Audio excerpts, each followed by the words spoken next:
Good afternoon, everyone. This is Jared Rand. Welcome to the Global Guided Meditation Call for Tuesday, February 27, 2024, after 3:15 p.m. Eastern. Having a time for change call tomorrow night, Wednesday, 28th February, 9 p.m. Eastern. When we consciously choose a particular future outcome that we wish to manifest, we can decide through a powerful statement of affirmation that this, or better, is now coming our way.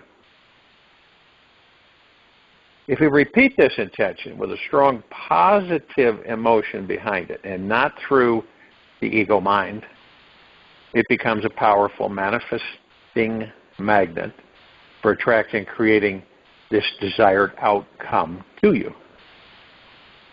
The more often we repeat the affirmation, resonating with it, an ever-deepening positive feeling, the faster and easier our desired result will manifest for us.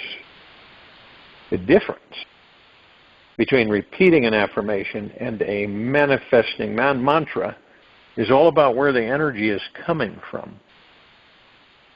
Affirmations are simply positive statements that are not yet emotionally aligned with the intention and consciousness found within the magical manifesting mindset. There is still a belief in separation from this universal source and a feeling of disconnection from our natural manifesting abilities. And deep down, affirmations are coming from a place of hope, desire, and lack, and not fully believing that every thought and feeling is physically creating our reality in each living moment of our lives. A magical manifesting mantra is born out of the acceptance that we are naturally manifesting magnets. But most of us don't believe that. Don't believe that at all. Because the ego mind has its strong grip on us. And even though we are constantly creating our own enlightened or unenlightened experience of this life, the mantra vibrates with the feeling that we are the masters of our reality. And this mindset can evolve out of the playground from using daily positive affirmations, and yet it holds a more powerful, advanced, and effective approach to manifesting. All manifesting is taking energy, putting it into form, creating it into our reality. Because it knows deep down that we are the most powerful, magical, and magnetic beings in this entire universe. Isn't it ironic how we're in the state we're in this country, on this planet? Now, we can turn any typical positive affirmation into a manifesting mantra by speaking it out loud, but not from the head, letting it reverberate from the heart. That's what we forget about. We don't come from the heart. We come from the head. Why is that? Because we have been taught and conditioned for thousands of years that that's where we reside. And the opposite is true.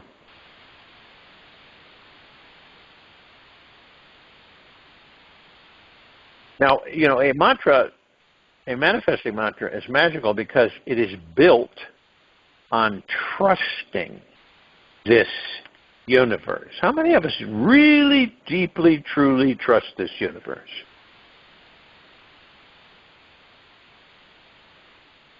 And not only that, it's trusting that this universe is supporting us on the most intimate loving levels. It is affirming that everything in this life is happening for us and not to us. We are not victims of our lives, yet the conscious co-creators of everything in it. Through consciously repeating a manifesting mantra inside, we are training the aura around our bodies to participate in this magical manifesting mindset. This allows us to co-creatively move deeper into the present moment, which allows us to become more aware of the fact that we are super powerful manifesting beings in our world. If we repeat a manifesting mantra one time, it can have a more powerful effect than repeating an affirmation 100 times. Understand that. If we repeat a manifesting mantra one time, it can have a more powerful effect than repeating an affirmation 100 times. The crop that we harvest from the manifesting mantra will depend on the quality of emotional, mental, and energetic soil the affirmation is being planted in. And you're not going to be able to do it through the ego mind. It will railroad you every time. Planting affirmations in fields of trust, relaxation, joy, gratitude, abundance will only result in a rich, full crop at the end of the season. Consistent daily use of a manifesting mantra will transform your life on a deeper energetic level, creating even higher vibrations and a more powerful magnetic auric field around your body. Its repetition is fine-tuning the feeling of living each moment in the manifesting mindset. Continuous practice of this mantra meditation will create a powerful mindset, increase our consciousness about our environment and what we are attracting into it. This gentle awareness generates a feeling of being deeply connected to this universe and an understanding that we are in a constant, intimate exchange with it, continuously co-creating our unique version of reality.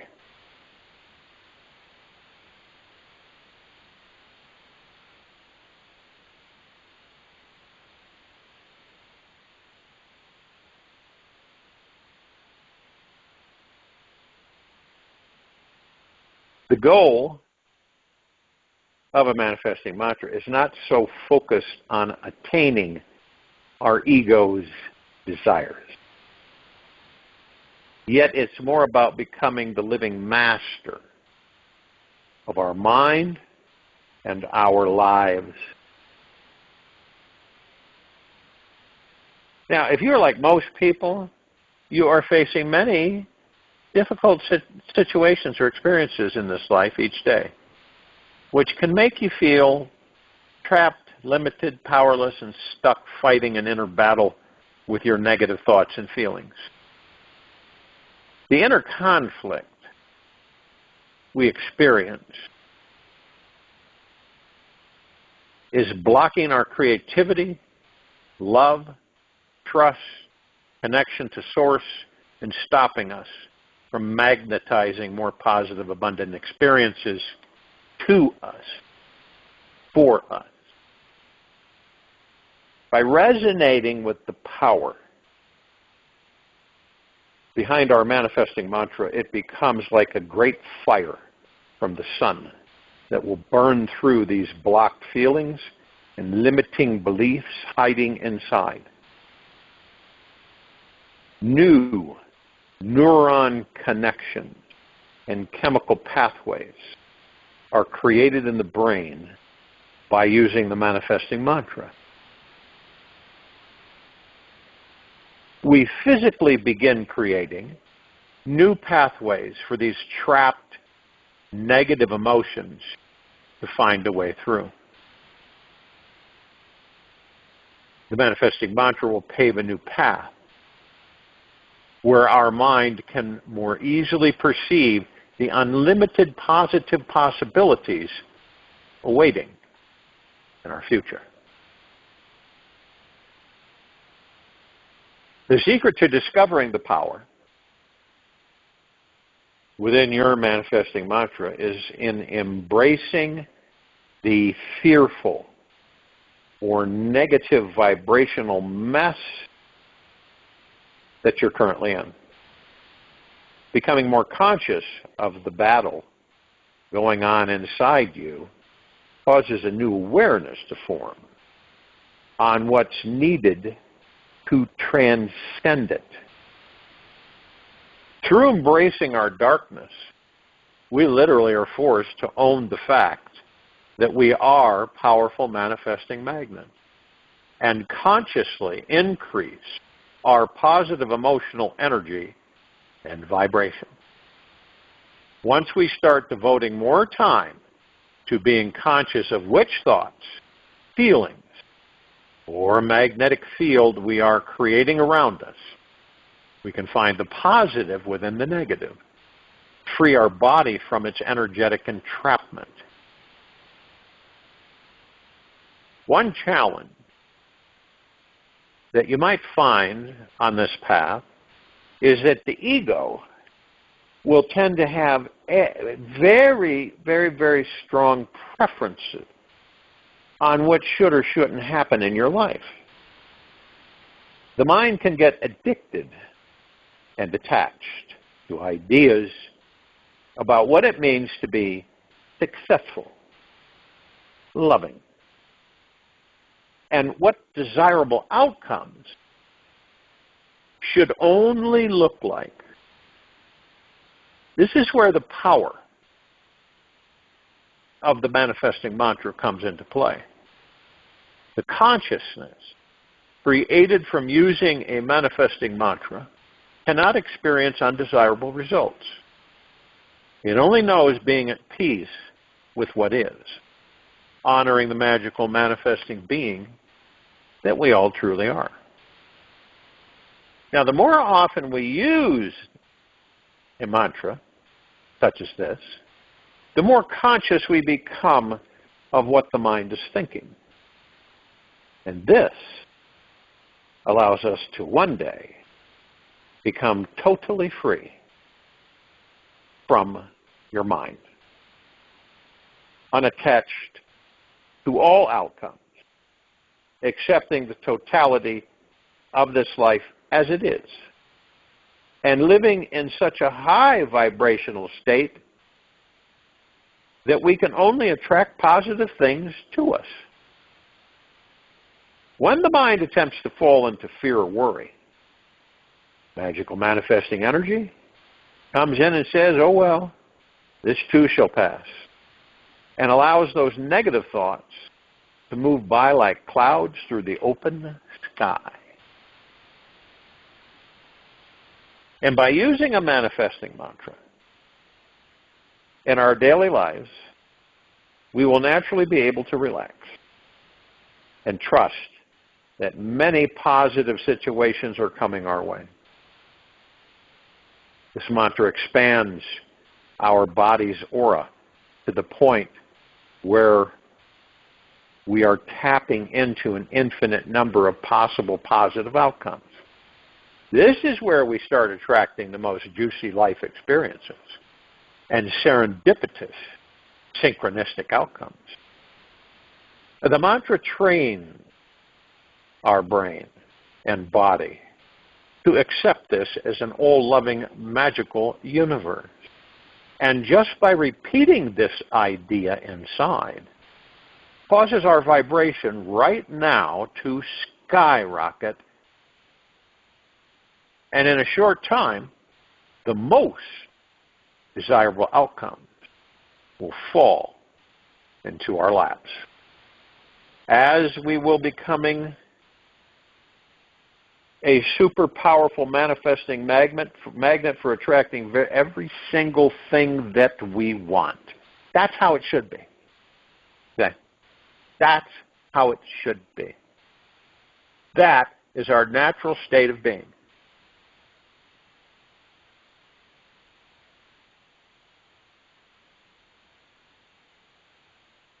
And so one may ask, well then, why aren't everybody getting what they want? Well, I just explained it. The ego mind will continually, as long as you allow it, and I'm not talking about getting in a fight with it, but as long as you allow it because you're in it, it's going to keep telling you and causing you to have doubt, fear, worry, stress, guilt, all this stuff it'll keep dumping on you. And what we do is because of that,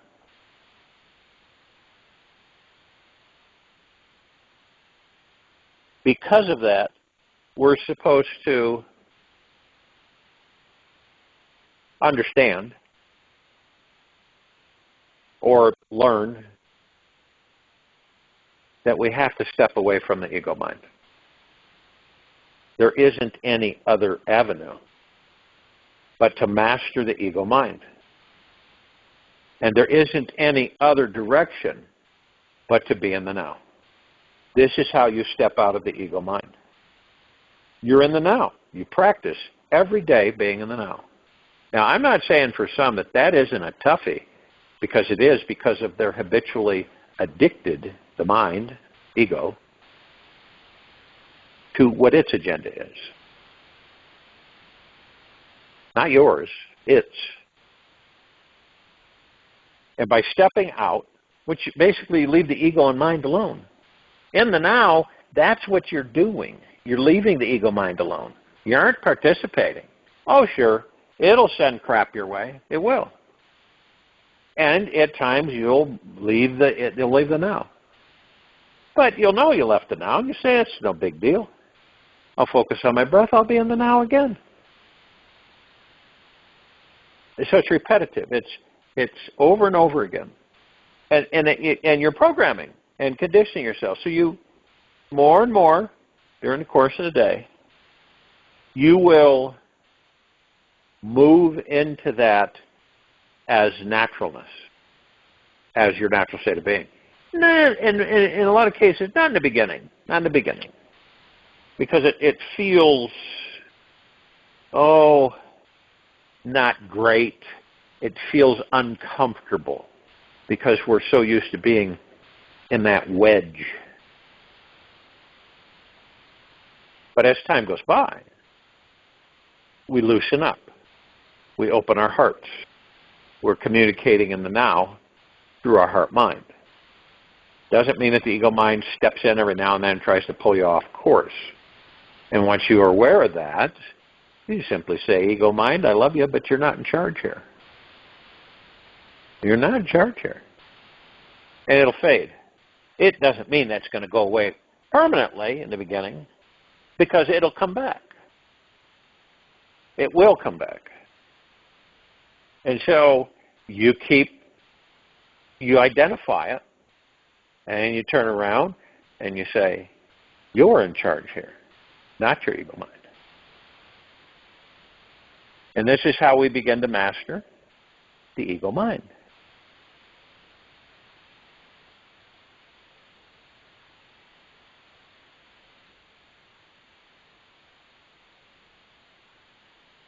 Most of us will make decisions that we aren't sure of, right? A lot of us will make decisions where we, poke in the dark, let's say. And when we do that, the ego mind kicks in, and then it's all kinds of doubt and fear and worry and doubt. Did I make the right decision? Right? Well, I guess we'll find out, won't we? Rather than saying, this is a great decision. I feel absolutely phenomenal about this decision that I've made. That's it. And if you do that through the ego mind, it isn't going to go anywhere. But if you do it from the heart mind, it will go somewhere.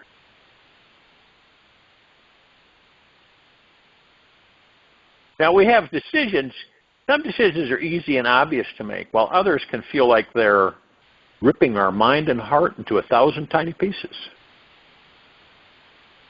When we reach one of these major life choice points and have to step into the colossal crossroads, take the time to go through this process.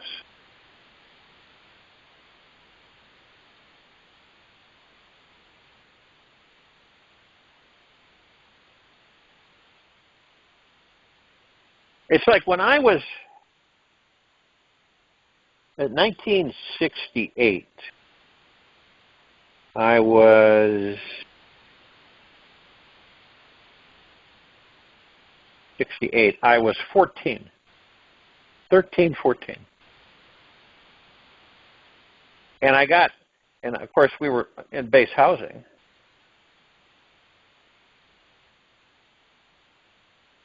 And, like every night, my mother would come home from work.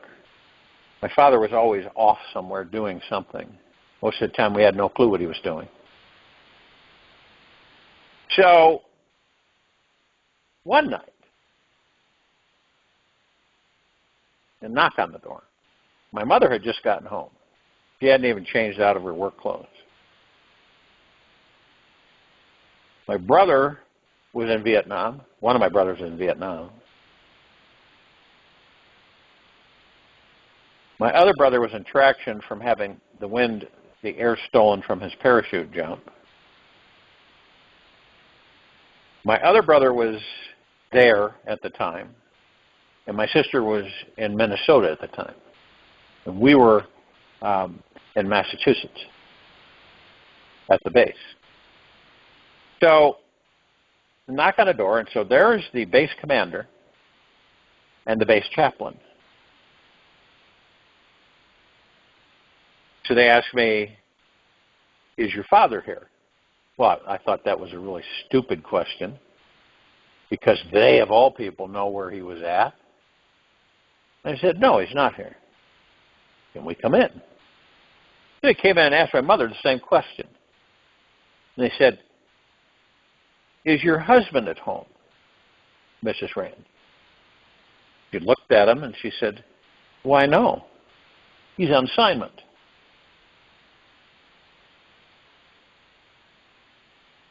So when you get ready to retire and you've had all those years in the service, they usually send you to a different base where you go through processing for a while. So that's where he was at.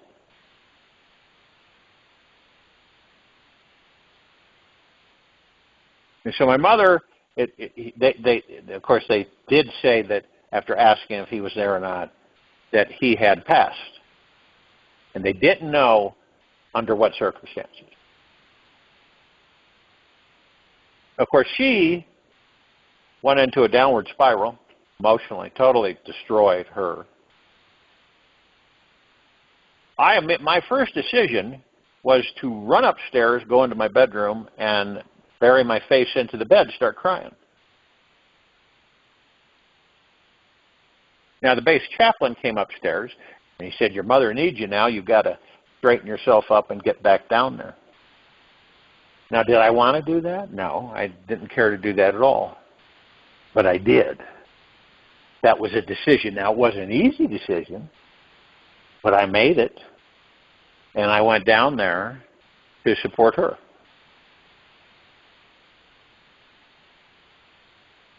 These are some of the decisions sometimes that we're faced with, no matter where you're at in life. Now, I suppose I could have said, "No way, I'm staying right here." I don't know what he would have done at that point. So all of that had an effect, obviously, on me. Going through the process of flying his body to a cemetery in another state, and then calling in my brother from Vietnam and having him come over to the States, and all that stuff took place. So the first time in 14 years, we were civilians. And we moved to another place, another state, to continue our lives. Now, when you look at how these things take place and you make certain decisions,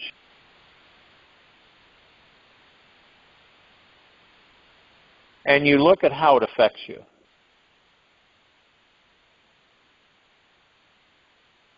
and I remember my brother-in-law, who was married to my sister at the time, who was also in the military.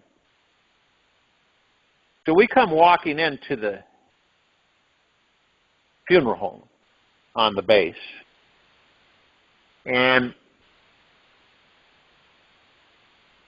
I had another decision that went right away, and he was walking behind me, my brother-in-law, and so we were going to see the body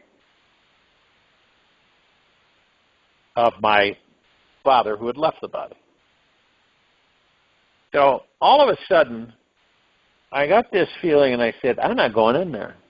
I have no reason to go in there. His soul and God is out of that body, and I don't care to look at an empty body. That's what I said to myself at 14. So I turned, to leave, and then my brother-in-law blocked me. And he took me by the shoulders, and he kind of pushed me, you've got to go in here. You've got to go in here. So, of course, I went in there. And I saw, my former father who had left the body, the soul had left the body, in this casket. And how did I feel about that? I didn't feel anything from the body. I knew that the soul was gone. I didn't feel anything. It wasn't any kind of falling apart or breaking down in tears, because I knew what had taken place.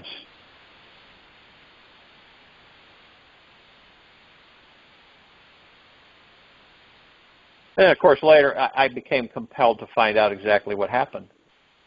No one knew. No one knew. And then later on I found out, much later. My mother tried to investigate it, and they kept giving her the runaround. But eventually I found out that he had been heart attacked. They have a gun, and they use it. Usually it's a gun. They have some more advanced ones now, but back then it looked like a gun. But what it did was, as you point it at the vicinity of the chest, and it would cause an issue, in his case, a coronary thrombosis, which exploded and he was done. Coronary thrombosis is a blood sac that forms outside of the blood vessel, the heart. And the sac gets fuller and fuller as the blood flows through. It seeps out into the sac, and then the sac gets to the point where it weakens, and then it explodes. And the heart, it's instantaneous. It's just absolutely done. So things in our lives, they influence us to make certain decisions. Now, at the time, do we speculate, do we review, or are they made quickly, spur of the moment? In certain situations, they're made quickly, spur of the moment. And a lot of the decisions we make are made by what? What causes us to make a decision? Fear comes into play. Fear, worry, stress. Have you ever been in a situation where you knew you were going to make a decision, you knew it, but you didn't really care to address it right away? You wanted to keep it, have you ever said this? I don't care to deal with that right now. I'll leave that alone for a while. But it kept surfacing. It would keep surfacing and knocking on your door. And then eventually you were faced with having to decide what the heck you were going to do.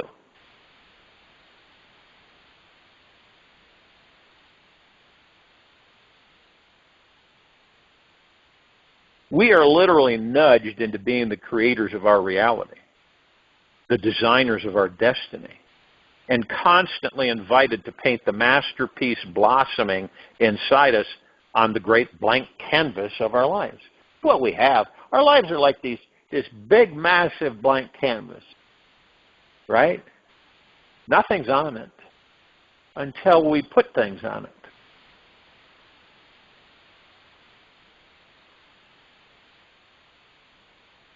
And it's imperative, absolutely imperative. If you really wish to take your decision-making ability to the next enlightening level, start with the commitment to get to know yourself more intimately. So many of us skip that. How are we going to blossom and flourish when the relationship that we have with ourselves, in most cases, is strained, to say the least?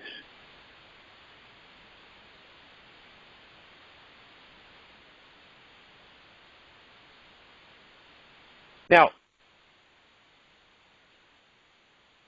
if and when you can know who you are and what you really want in this life, then this universe cannot just hand you the scrap decision leftovers that are stuck at the bottom of the barrel. Now, if you don't stand up for what you want, you become like a child who cannot speak yet and simply accept whatever your parents give you. So it is a decision that you make right now, that you will always be able to clearly articulate what you desire.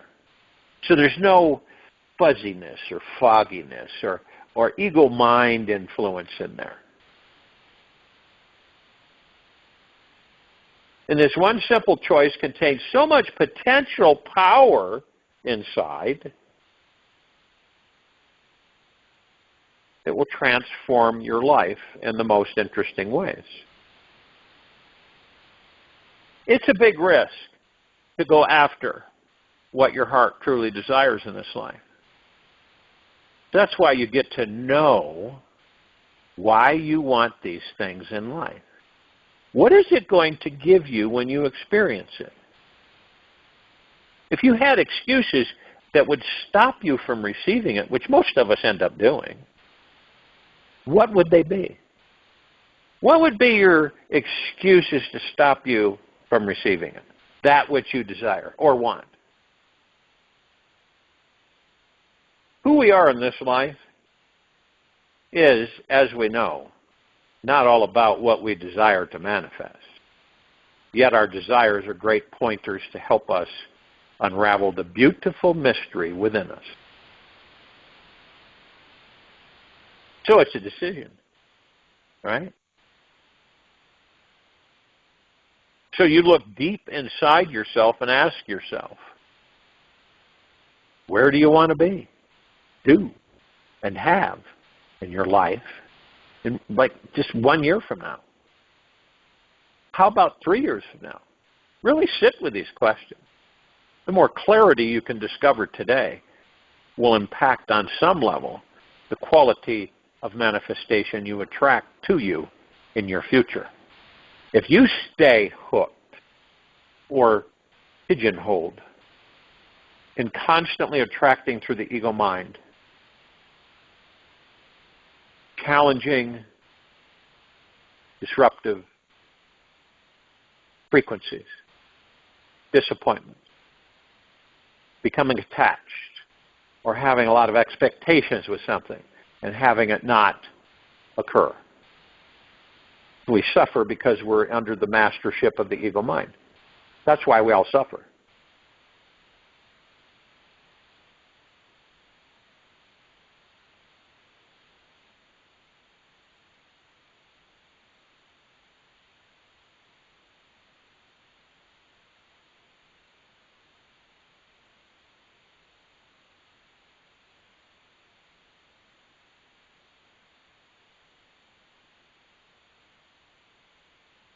Now, if we commit to deciding to do one thing, we can feel confined and that we are excluding 1,000 other possible options. The other reason why decisions are often so challenging in the time frame or deadline we form around them is if and when we had an infinite number of years to reach our desired outcome, we might become so relaxed about the whole thing that it wouldn't matter if any decision was ever made. Right? The enlightened path to discover here is that the limitations we feel around time and resources can work for us or against us. When we are thinking that we don't have an abundance of money, love, time, creativity, or manifesting power, it can force us to get deeply creative. And when we have consequences to our choices, a price tag,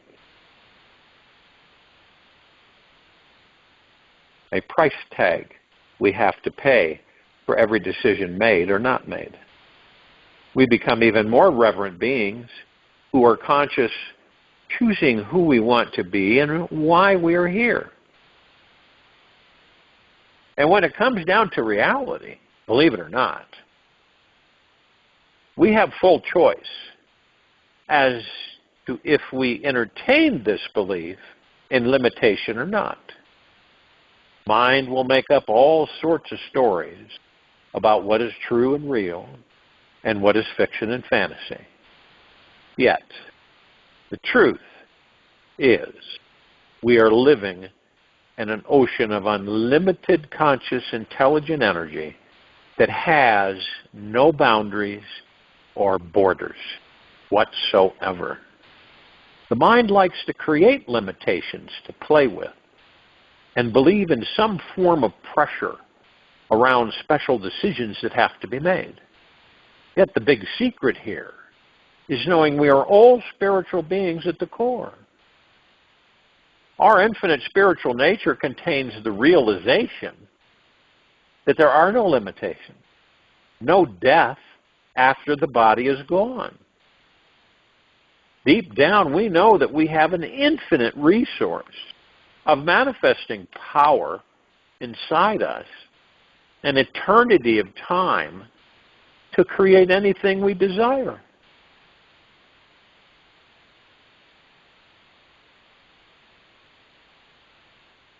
We have been trained and conditioned and programmed to believe, well, you don't have much time. Body's not going to be around forever. You got to hurry.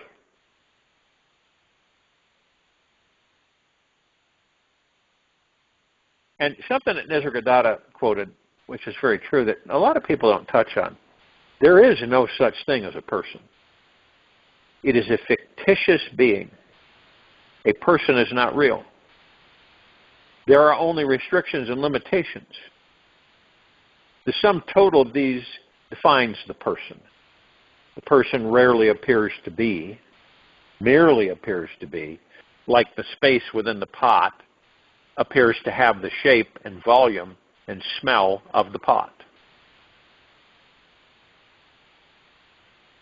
To step into the realm of making enlightened decisions, we must choose to start with blowing up the mind.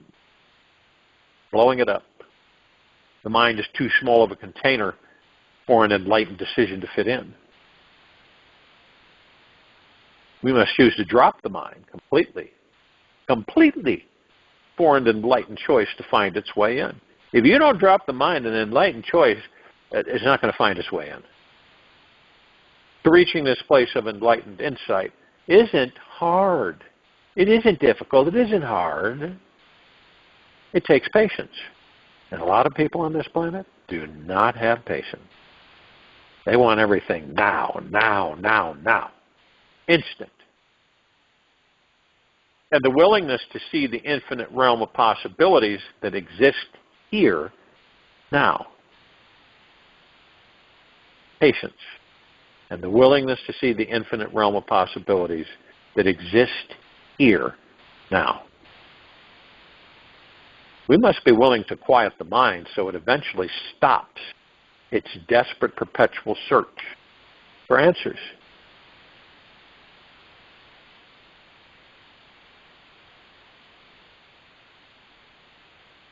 This is all frequencies. This is all vibration that we're learning, that we're reprogramming ourselves. And to truly understand what an enlightened decision is all about, we might need to first clarify what an unenlightened decision entails. An unenlightened decision is one that is not self-reflective, introspective, or taking into consideration a deep love and respect for yourself. When you don't know who you are or what your heart truly yearns to manifest in this life, chances are high that you will struggle with every decision that comes your way. Now, this doesn't mean in order to make the most enlightened decision, we need to contemplate for several hours when taking any risk or leap in life.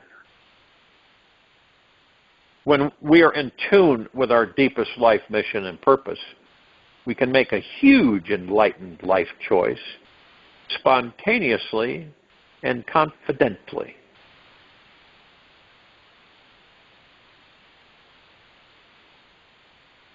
You can tell a decision is enlightened when it brings you more freedom, lightness, love, depth, or even more possible choices. An enlightened decision won't limit your future, yet rather will expand your consciousness in every dimension. Enlightened decisions are win-win solutions where everyone benefits in some miraculous way.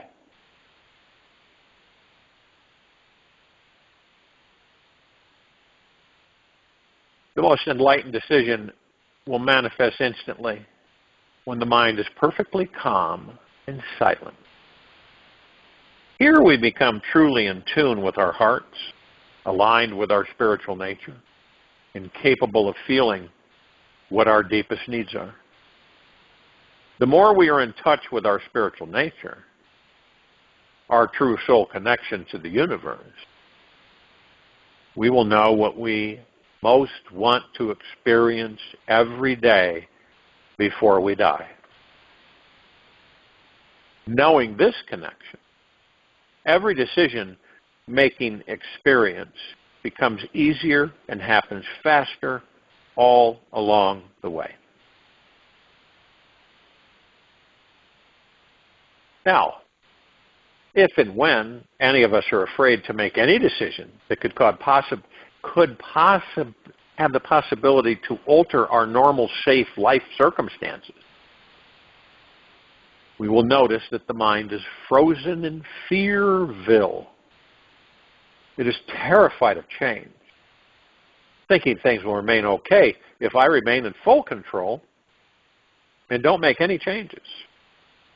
If you're able to take one baby step out of this comfort zone, you will not end up molding and rotting in your cozy safety pit. An enlightened decision maker loves taking risks because they realize there truly is nothing to risk. They know they are a soul, a God, pure consciousness, a truly infinite being inside, and are excited to throw some spice into their life in order to really enjoy the ride. You ever notice, if you've ever experienced the fact where you just sit, you do this, you do that, but it's kind of mundane. It gets to the point where you're just going through the steps. But when something comes along, and the universe brings this in, and you have this opportunity to leap out of your comfort zone into something that you really have no clue about, but it feels good and you want to do it. You ever had that feeling? And usually what happens is that the ego mind pulls us back. No, you don't want to do that. You don't care to do that.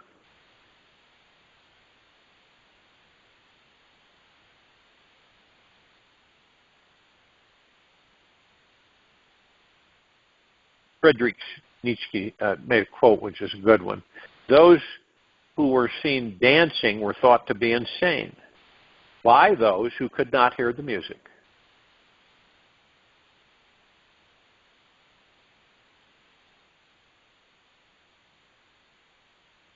To make that deep change, because this is what's happening on this planet, a huge, magna glorious shift with this civilization. No longer sitting in that rotting pit of safety, but having to make a decision to leave it once and for all. And to make that deep change and arrive in the liberating land of enlightened choice-making, think about those choices you've made in the past that have made your heart sing the loudest. What great risks have you taken that have manifested the most wonderful situation that is still impacting you today? By trusting the risks you have taken in the past, you'll relax deeper into yourself. Realize that you are listening to your heart. This is one of the first steps to uncovering your real spiritual essence. Notice how you feel when you're coming from a place of intuition, inspiration, love, and trust. Just feeling into these qualities every day make it 1,000 times easier to become that empowered co-creator of your life and dreamy designer of your destiny. I'll join you in the meditation, and I'll return to close us out.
Take an easy and slow breath in through the nose. Easy and slow breath out from the mouth. Remain still. The experience you're having right now is exactly the experience you need for the spiritual awakening you're here to have. Simply allow for this experience. Give it space to come through you. Relax and realize it is all divine. Just say, ah. Take this with you for the rest of the day into the evening and night, the following morning. We will return here Wednesday, February 28th, 2024, around 3:15 p.m. Eastern to continue our global guided meditation call. And around 9 p.m. Eastern to continue our time for change call. Be gentle, kind, generous, and humble with yourself at all times. Be in the highest of the highest high, deepest of the deepest deepest, and purest of the purest purest. Eternal gratitude at all times, no matter what's going on within or outside of you.